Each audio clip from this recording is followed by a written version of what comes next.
Good evening, everybody. Welcome to our show. Hello, hello. How are we all doing today? All right. You're a little light on the sound. All right. Can you microphone close? Yeah, same spot. I always have it. Every so often, it does funky things. I don't know why. It just kind of seems a little faint tonight, but anyway. Welcome to our show tonight, Like the Way You Drink podcast. This thing is not run by me. It's run by both of us. My name is Tim Gillette, all right, and my wonderful co-host. Gladys Well, Insurance by Design, y'all. Oh my goodness, look at me. I feel like I'm a little bit of a mess today. I am, all right. I mean, it's been a chilly day here, so like my office didn't quite warm up. I've got the little space heater going at my feet because I'm still freezing. Oh. Which probably is affecting some of the noise in here, but anyway. Yeah. Well, for once, I didn't come into the office and put on my blankie on my legs. I don't know what that was all about. I'm like going, hey, it feels good in here. It was a little chilly outside. It's Pacific Northwest weather. You don't know what you're going to get. Yeah. Huh? Yeah. But we are excited about today. We know we're going to get on our podcast because we did this last year and we decided to repeat it. Yes. So I added one more piece of information. So what I did is that I put it into a little glass here so that way we can see all the colors and all. Yeah. But I also made Irish soda bread. Oh. Yeah. Okay. Mom made mine for me. All right. And not only is the small one here, but there's a big ass one out on the counter for dinner for everybody. Well, I did make a big, and I was going to make a smaller one, but I didn't have the smaller container. So then I said, you know what? I'm just going to move it to this guy when I heat it up. So that's what I brought. And then since I was looking up stuff, I was like going, what else can I pair with the delicious Guinness? Yeah. And so then I thought, well, why the heck not? Why not Irish soda bread? And at first I thought, okay, well, that's going to be a lot of work. But in actuality, Irish soda bread is one of the simplest types of bread to make. Even I could make it, and I'm not a baker. Believe me, I'm not a baker. I am like, I'm not really good with baking. I can cook. But when it comes to baking, I'm not so good. But this one was super easy. It was 4 ingredients: 3.5 cups of flour, 1.5 cups of buttermilk, a teaspoon of baking soda, and 2 teaspoons of salt. Okay. That's it. And so you mix it, throw it onto a floured surface, and then you barely doing any kneading until it forms. And then you throw a little bit of flour on it. Then you make a X cut on top, about 1 inch down. You throw it in the oven for 35 minutes, and it's done. Wow. And it comes out so nicely. And then I also got the recipe to make my own butter. And I said, I'm not making butter. And then I forgot to bring butter into the office today, so I have no butter for my bread. But it comes out nice and soft on the inside, and crispy. But it's got a crusty outside, right? Yeah. Yep. And not like hard crust, but like it's almost like a crunch to bite into. Is that right? Yeah. Yeah. Cool. But it's classic to have it with your Irish stew, cottage pie, shepherd's pie, pudding, potatoes. But it's something that just goes very well. This will sop up anything that has all those juices. So that's the beauty of it. The other beauty of it is that it's very simple to make. So simple and soppy. Well, I mean, I would think normally like cornbread or biscuits with this shepherd's pie. Right. Yeah. And the interesting thing is that it was even though it's attributed to Ireland, it was actually first created by Native Americans. Yes. So that's quite interesting that what I didn't find was why it was called Irish soda bread, but and it's not soda that you're putting in it, you're putting baking soda in there. The Irish did discover it later and replicated the process, and it became an ancient recipe that was back in the 1830s. So that's when baking soda was first introduced into Ireland. So it's super easy to make. They considered it use sour milk, but no, buttermilk is what we use. We're not going to use any sour milk. I used, you can really use any flour you want. I just used all purpose. A lot of people do use wheat flour instead. And so there was no yeast back then, but the baking soda and the buttermilk is what that combination is what makes it that leavening agent that causes it to rise, because this little guy was a little ball, and then there was a crack in it right here. I didn't, pat it down till it was nice and round. So when it cooked, it kind of broke right in there. It went in. It was quite interesting. It was kind of fun to watch. Yeah. Super easy to make because even I can make it. In my opinion, I think I would leave it in an additional maybe 5 minutes. I liked it. I would like it a little bit more. I don't know. It's a little dense on the inside, but it's still pretty darn good. So, I can't complain. I'm not complaining. I'm just explaining. Yeah. Where did my... Hey, Brooke, welcome to the show. I haven't seen Brooke in a while. Hey, Brooke. Yeah. Robert, good to see you. Thanks for stopping by. All right. As always, we love seeing you guys come in here. So tonight's episode is Sheppards Pie and Guinness. We did this last year, and it was a very big shocker for me. All right. But I brought another beer along this week just in case. I want to try it with a Shiner. Okay. Shiner. All right. I can try. But, it's something that my mom said to me as she was making this for me.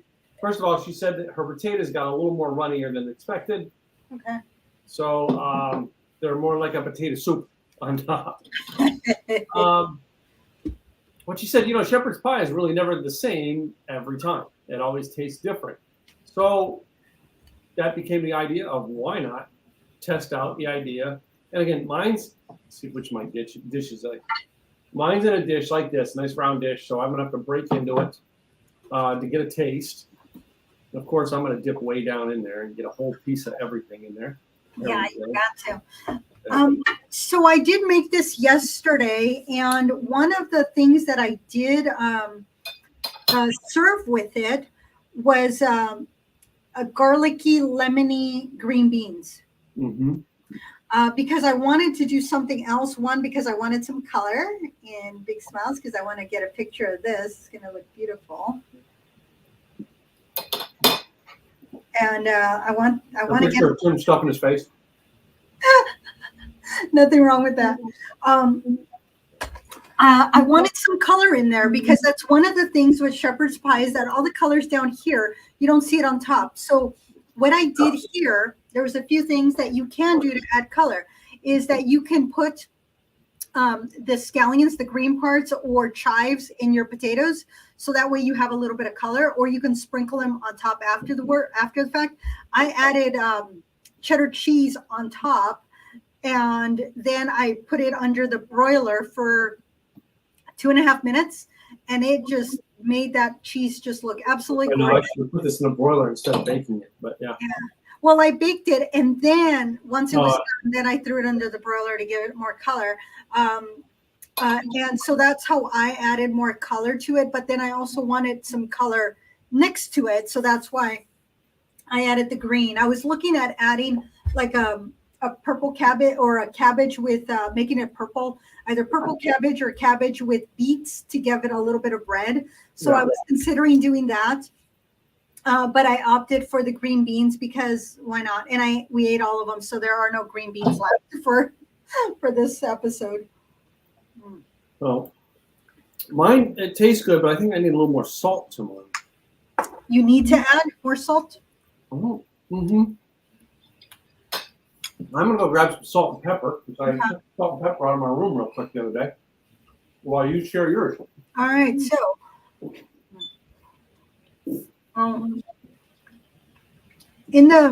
so what I do also with the potatoes, I add plenty of butter. And then I added, since I had used buttermilk for the soda bread, I added buttermilk to the potatoes. Because normally I would do milk, but in this case, I'm like, you know what? I thought that adding the buttermilk would just give it a little bit more flavor and make it a little bit richer. And it was a lot of fun to make these potatoes with buttermilk because I'd never done that before. This was actually my first crack at making shepherd's pie. And I was told that it was one of my top 2 best recipes that I've made. The salt and pepper just made it a little bit better. So.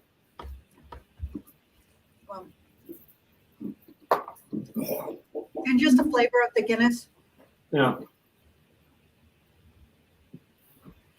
Oh my goodness, that was yummy. I will say that Sean made corned beef and cabbage with potatoes and a Guinness on Thursday. Yeah, it was absolutely delicious. Is that Thursday or Friday? No, that was Friday. That was Friday. Yeah, I didn't go see him on Thursday. I was too busy. But he made a really good corned beef. It was tender. The cabbage just had a lot of flavors. And one thing you can do with cabbage is add a little bit of red wine vinegar. And that just brings out a little bit of flavor in your cabbage. It also brings out a little bit of flavor in your green beans.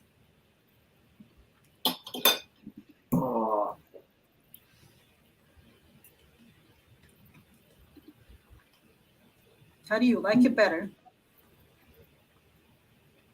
It tastes good with the regular beer, but I still got to go with, you know what I mean? It really accents a dark beer. It really does.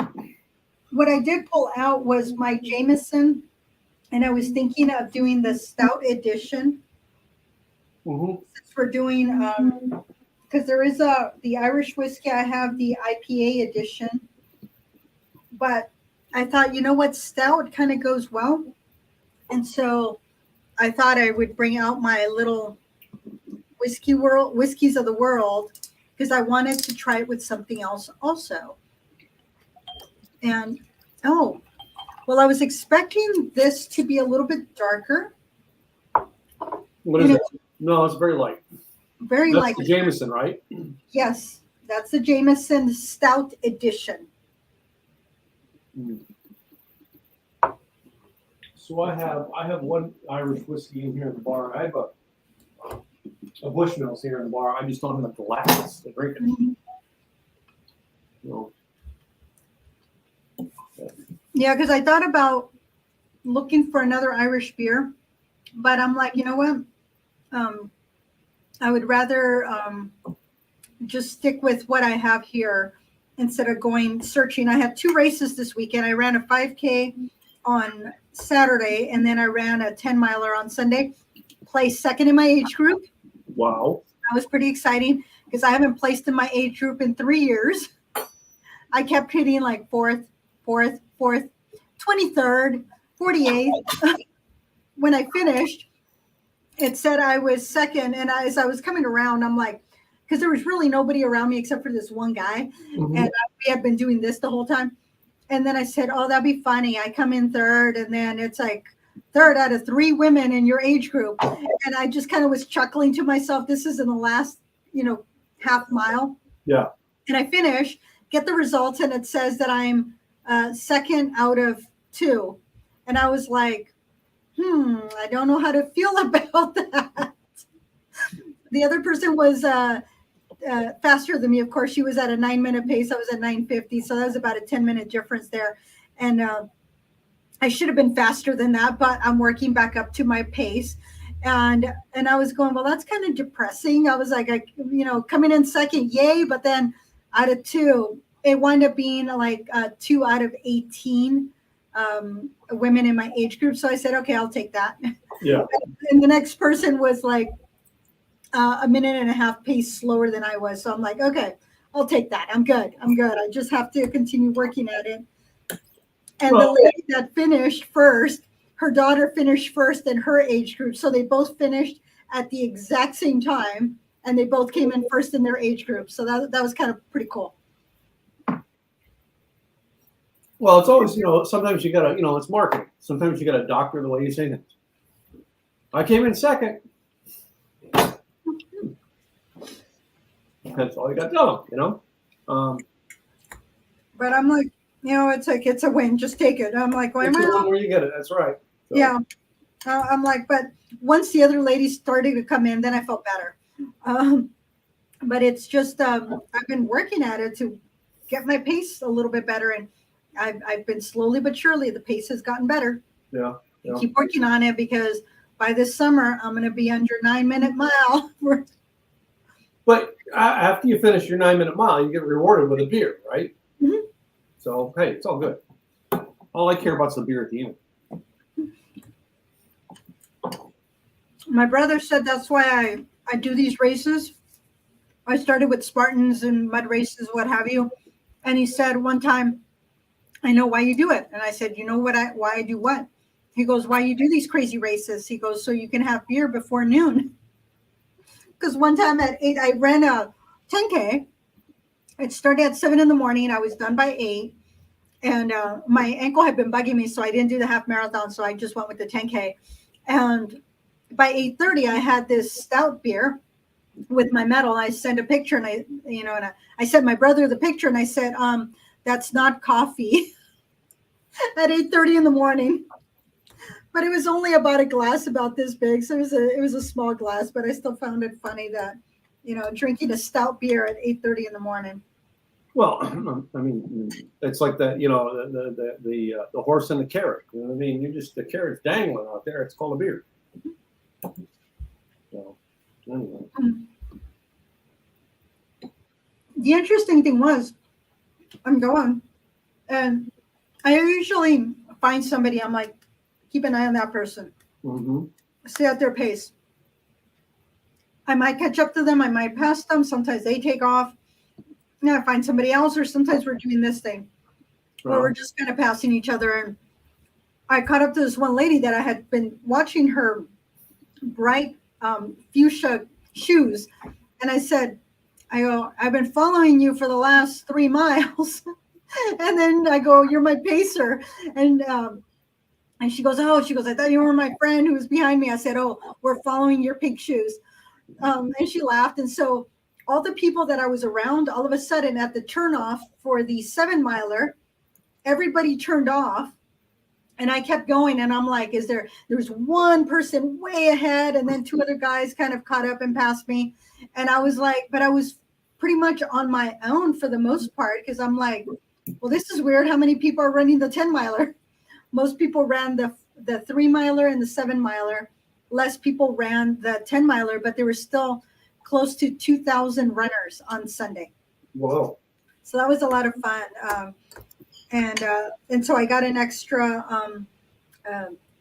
it was the Couve Clover. So it was their idea of their St. Patty's Day run.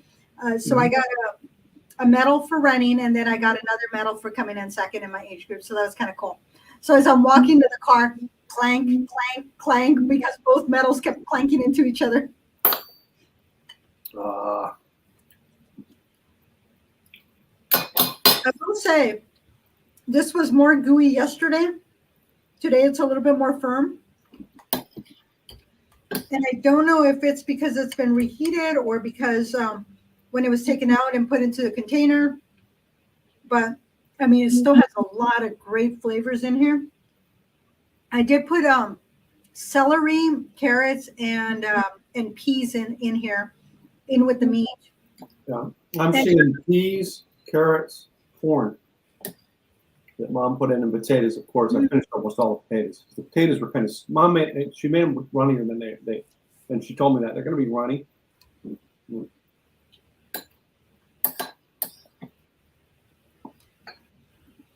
I didn't put corn. I thought about it. I opted not to, but then I added celery. I thought I had tomato paste, and I didn't. But I found a can of the Campbell's tomato soup. So I added a few tablespoons of that. Yeah. A little bit of that tomatoey flavor in there.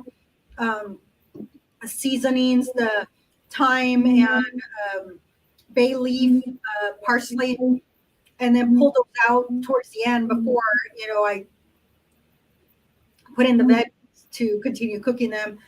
Beef broth. This is very easy to make. I mean, there is a simplified way of making it. Of course, I looked at it and I said, nope, I'm doing my own thing and went the long way of doing things. But shepherd's pie is really easy to make. You don't have to worry about a crust. You can put it in a round dish. You can put it in smaller dishes, or you can put it like I did in a 9 by 13. Put all the meat down and then put the mashed potatoes on top. You can use sweet potatoes instead of regular potatoes. Yeah, I've heard that too. Yeah, and then with the sweet potatoes, they're usually a little bit more gooey, and so then you can decorate the top of it. Just kind of use a fork to give these pretty little look all around. And then in my case, because I knew it was going to be a little lighter color, I added the freshly shredded cheddar cheese and threw that on top, and it gave it just a gorgeous golden color. I mean, love that color. That is yummy, lovely color. A lot of great flavors in here. I thought about that in a way. I know since we don't know way, but you could take the dish, like see, I pretty much finished it. Is take it. Now I would think about mashing the potatoes into a crust. All right, and then baking that. Right. Dry bake it and then put stuff on top of it. All right. And you're still going to top it with potatoes too, but still, that would be another interesting way to do it, because now you've got a potato base. It's not a crust; it's a potato crust. You know what I mean? I like that idea. Just trying different things with it. Yeah. Sean's all, you want me to go out and get some tomato paste? And I said no. And he's all, it's not the same. I said, yeah, I know it's not the same, but we're going to make do with what we have. Yeah, we're going to make, we got to tweak these recipes. But this year, I mean, I basically want to do this because this was like one of the highlights of last year. It was still one of my best surprise episodes because it was a surprise explosion of taste. All right. And it still is. You know what I mean? It still is a year later. I'm still sitting here enjoying a dark beer. And a couple of weeks ago, we had a dark beer. Wasn't that interested in it. But with this, I still want to have it now.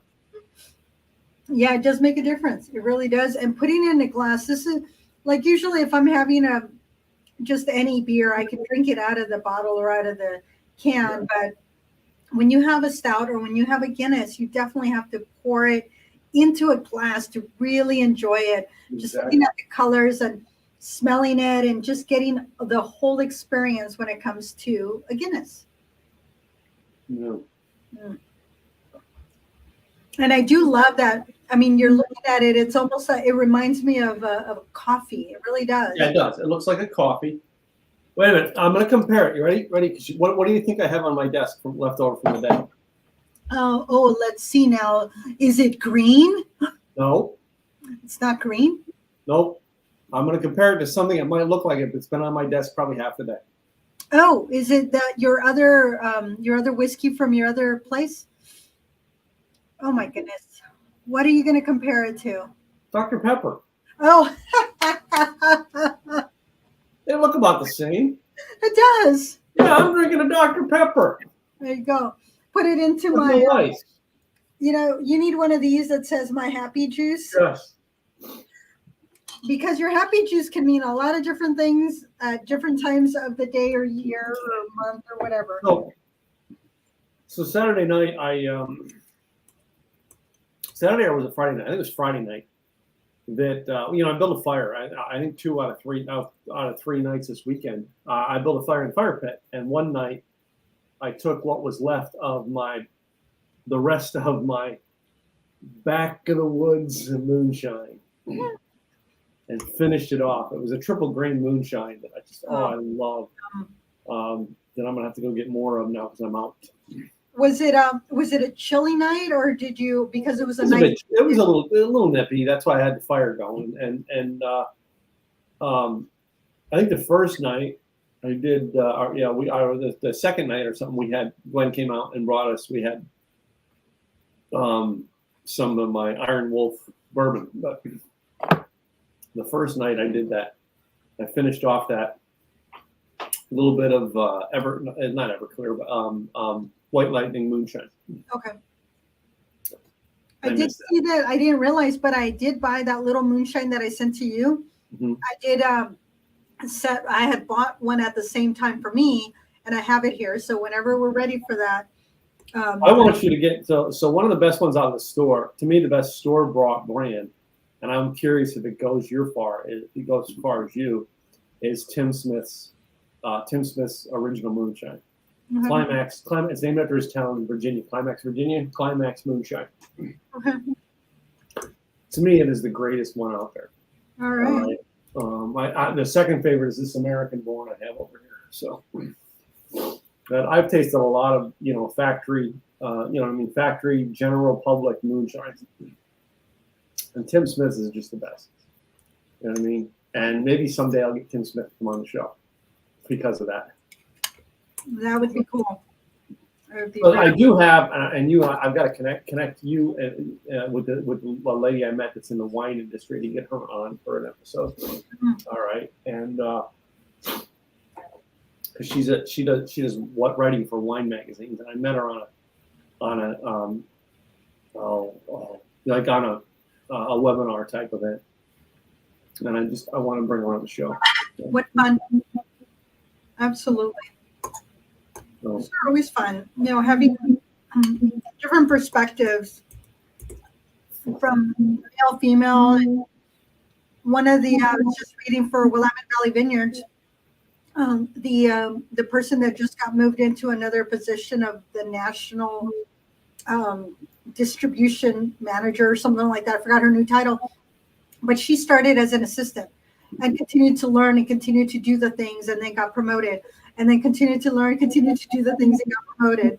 So for the last, I think, 12 years, she has been working her way up into this position where she's a badass. She does the thing, and it's kind of cool. It's kind of cool just to get that perspective, and they, having a different finesse of the way to do things. Mm-hmm. Cool. I'm so enjoying this. Did you already finish yours? I finished mine, of course. That is the problem with this. This is a recipe that just goes so well together. It makes me want to eat it. And of course, it doesn't help the fact that, I had like a sausage for lunch at like 12:05. Yeah. And nothing but snacks afterwards. So Mom was doing meatballs and stuff for a function at her church. And of course, she had to do some bread too. I got to taste one of the bread and the cookies. And, yeah. Oh, she makes bread. What kind of bread is her specialty? Does she have one, or? I think these were a roll or bun thing, like a meatball sandwich type. Yeah. Oh, okay. Yeah. I just saw a recipe on how to make dinner rolls, and I'm like, that's just way too much work. I'll put in work on a teppanyaki, dinner where I'm making all the things and doing all the stuff, and I don't mind that. But it's like with all these steps when it comes to baking, I'm like, that's too much work. Right. So, because again, I don't enjoy baking. That's not my thing. My mama tasted one of my friends' cookies, and Mom's all, her cookies are better than yours. And I said, yeah, Mama, she's a baker, but I can cook a heck of a lot better than she can. Gwen does cookies one time a year. She does really good cookies for me. That's Christmas cookies. And maybe that's something we got to do next year at Christmas. Is Christmas? I don't know if we did Christmas cookies and drinks yet, but yeah. But that's just my favorite baking is Christmas cookies. Now rolls or bread, like we got hot dog rolls because we got hot dogs in the house. I keep them here all the time. Hamburgers, all right, and there's always a joke in my house that if I was told that was the only thing I could eat for the rest of my life, I'd be in heaven. All right, hamburgers are my favorite thing in the world.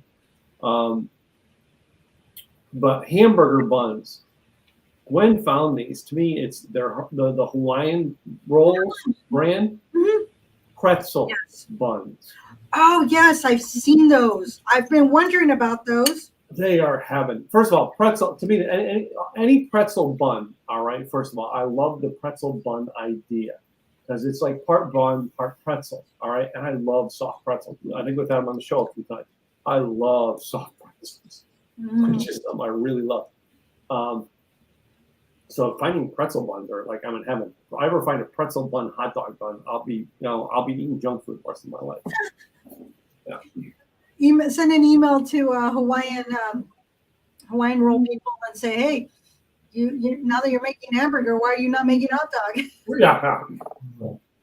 Make it look like a pretzel too. Yeah. That way it looks like your hot dog is around the pretzel or inside the pretzel's around the hot dog. Yeah.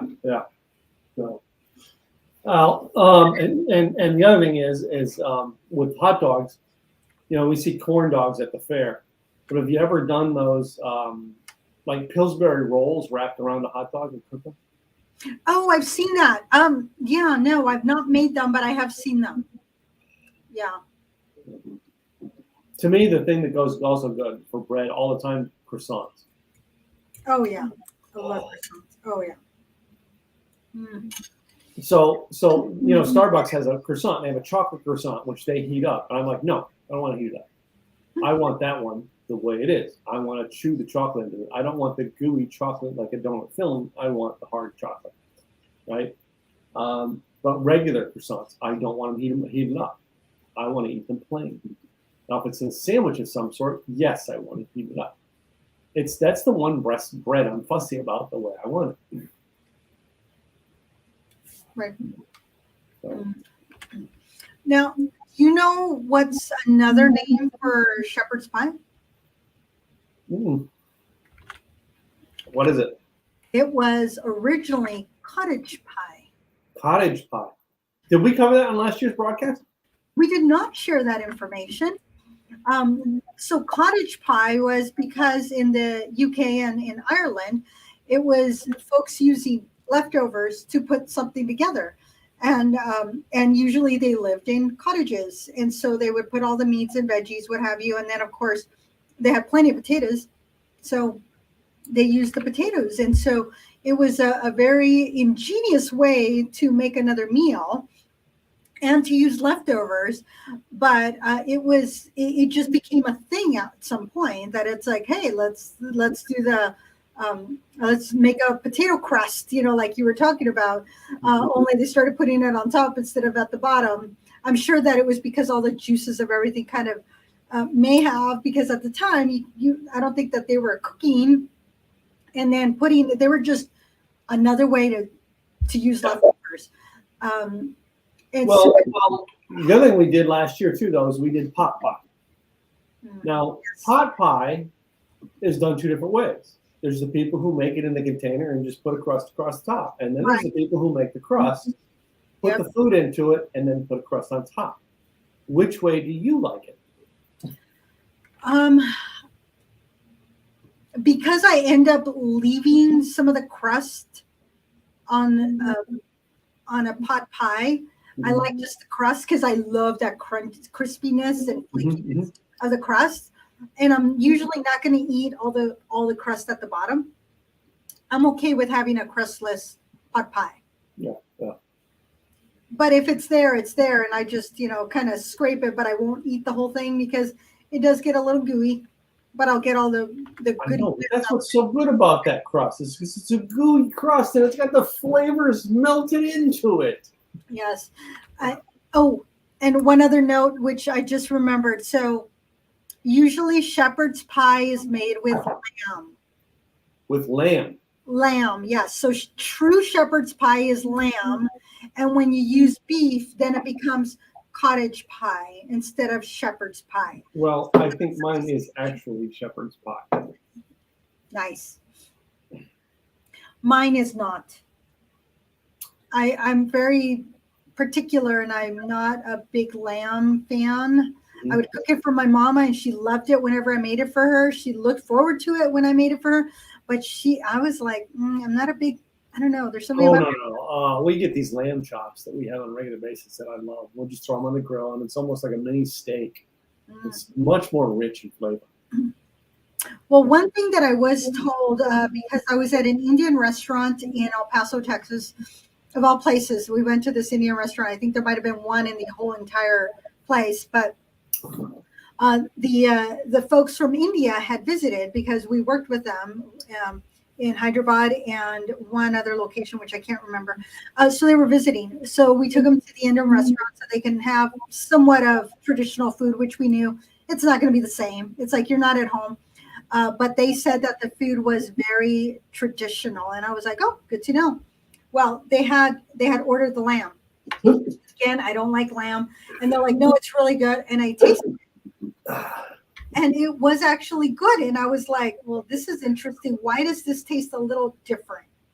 And what I was told is that what they do there is that they would get the lamb and they would put it over ice to allow all the blood to come out. Yeah. Rinse it, put more ice, put it on top. Mind you, they're not covering it, they're just putting it on top because for some reason the ice helps pull out the blood. They rinse it and they do it like 3 or 4 times to get all the blood out because the funny taste of lamb is because of the blood. That's what's got that funky taste. And I said, I've never liked it. And that one was very flavorful, and it's because they cleaned it very well to get everything out. And it was like, whoa, what a difference. So no, I've had it from like your Indian and even Greek restaurant. Okay. All right, and that's the way they prepare the lamb, and it to me it takes a lot of the flavor out of it. So I like some of that in there. All right, and again, it's what you like in flavor. All right, because there's a lot of people who don't like lamb. So, yeah, and so if you like lamb, you're more Irish type. Yeah. If you like the beef, then you're more British type. Yeah. So that's usually what was eaten, consumed. I don't know about now, but back in the day, that's just the way it was. And so hence the shepherd's pie lamb, cottage pie beef. Yeah. So.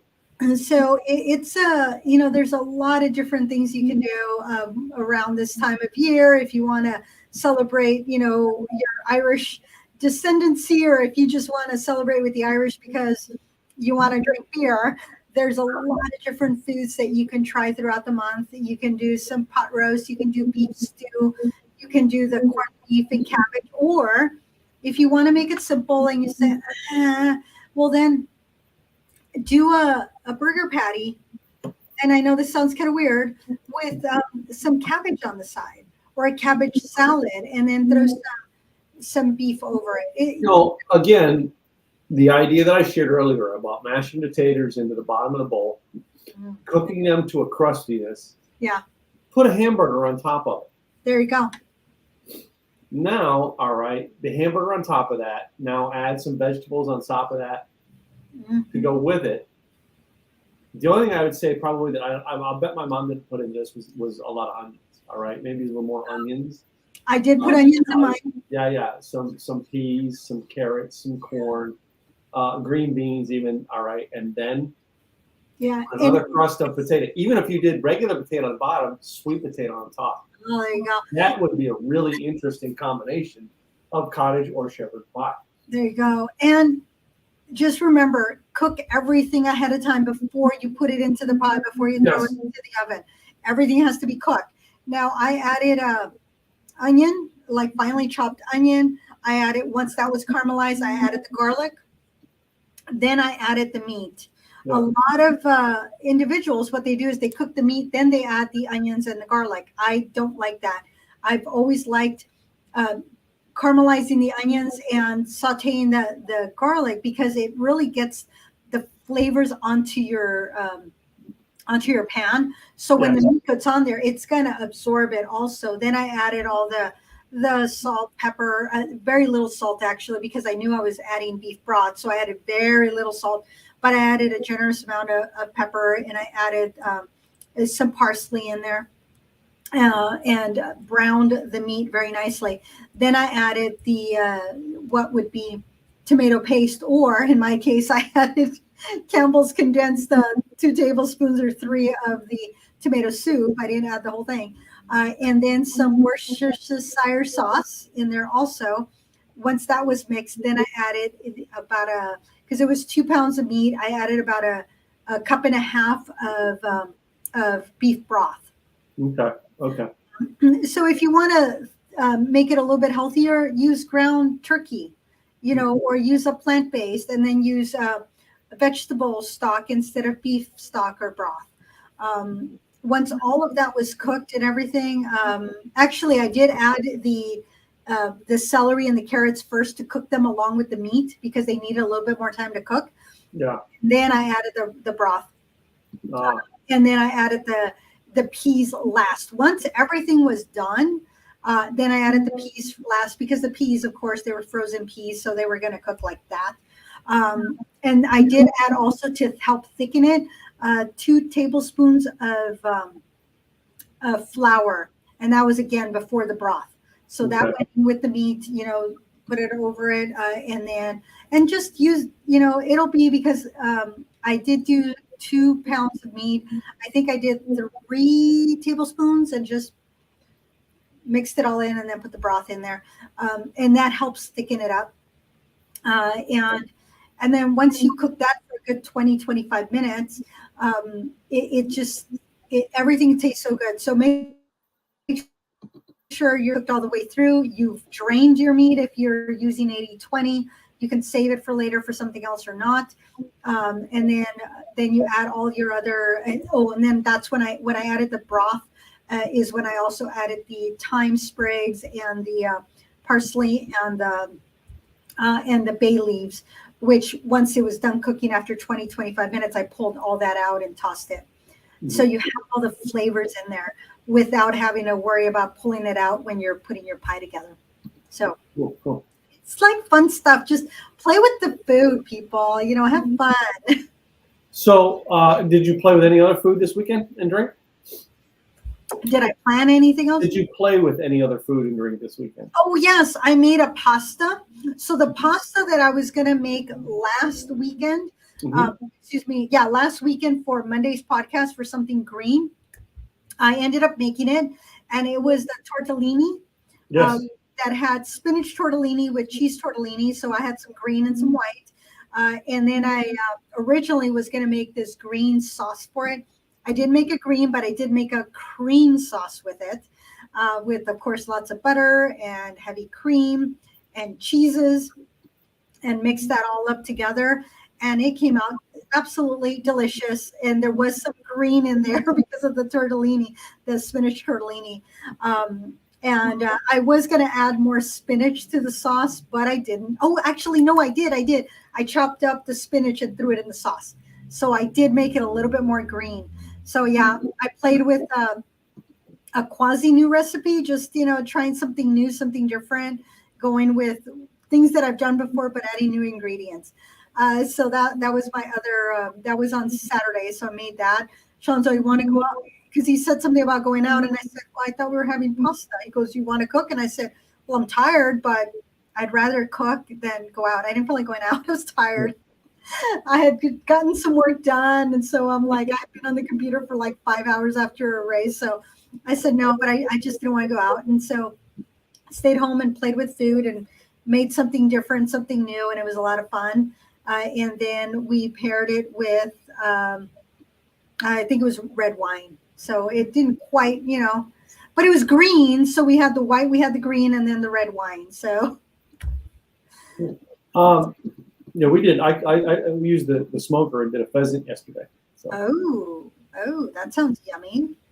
The problem I didn't do with it was brine it. I didn't put it in a brine beforehand too long. It was in the brine for only 3 hours, and I should have had it in a brine for about 8 to 12 hours. Oh, okay. I was thinking about 6. Okay. So I thought it was going to be dry, but the meat itself was not dry. But the skin is always dry on a game meat like that. It was a very dry skin, but the skins are always dry on a gaming meat. So that's something my mom told me. But the meat inside was really, really good. and I really, really loved it. So that was it. Huh? What did you pair it with? We had a wine. Glenn had a white wine. I can't remember what it was. I really love this white wine. Of course, I was drinking water by that time of day. Because I spent all day outside, right, installing trees, and running over and checking on the smoker. Yeah. Right. So. Did you have a side for it, or was it just the pheasant and? She did a Brussels sprouts and potatoes side, and then some stuffing for me. Chopped up the neck, liver, and gizzards and stuff like heart, and made it into a stuffing. Oh, nice. And my favorite stuffing is always still stovetop stuffing, but you add those extra things into it. It just makes it better, yeah. Yeah. See, I would consider that a dressing since you're not stuffing anything with it. Yeah, I thought about making it ahead of time and stuffing it, but I didn't. It probably would have been really an interesting taste, and I should try that sometime with a chicken or a bird of some kind in the smoker to see how it affects the taste. Right. No, that would be very yummy because you get the juices from the animal into the stuffing, and then the juices from everything you put in the stuffing into the animal. It just makes it really good. Yeah. Yeah. The other thing that goes very well with shepherd's pie or cottage pie is Brussels sprouts. Yes. So you can either do we've done a thing where we shaved them. Imagine shaving them and putting them into the shepherd's pie. Oh, that would be very yummy. Because I did come across a recipe that had the shaved Brussels sprouts with bacon. Mm-hmm. Or you can just bake them or roast the Brussels sprouts with like a honey glaze. Mm-hmm. You can also do eggplant is another that goes very well with it. And then what was the other? There was a few other things. Of course, cabbage. You can always do cabbage, but I didn't want to do cabbage. Everybody does cabbage, and that cabbage will be part of our next week's broadcast. Yeah. So that was kind of looking at what I wanted to pair it with. Hence why I went with the green beans, which of course we ate, so I didn't have any leftovers. But that just adds a little pop of color. So do the things, and maybe it's putting it on a colorful plate, or putting a charger down. Do the things that are a little different to give, because that's what I look at when I cook is all the colors. Let me look at all the colors, making sure that the colors are there. Is there a good balance of colors? When I was cooking the pie, I was like looking, okay, you got the brown, but then I was like, okay, the orange. Do I have enough orange compared to the green? And it was fine. It was a good balance. So it's that's something I always look for. And then having the bread, the color of the bread with a little bit of the flour in there, so the different colors there, and then the green beans. It just I wanted color. That's always makes me happy when I see color, a good array of colors on my dish. It just makes it that much yummy.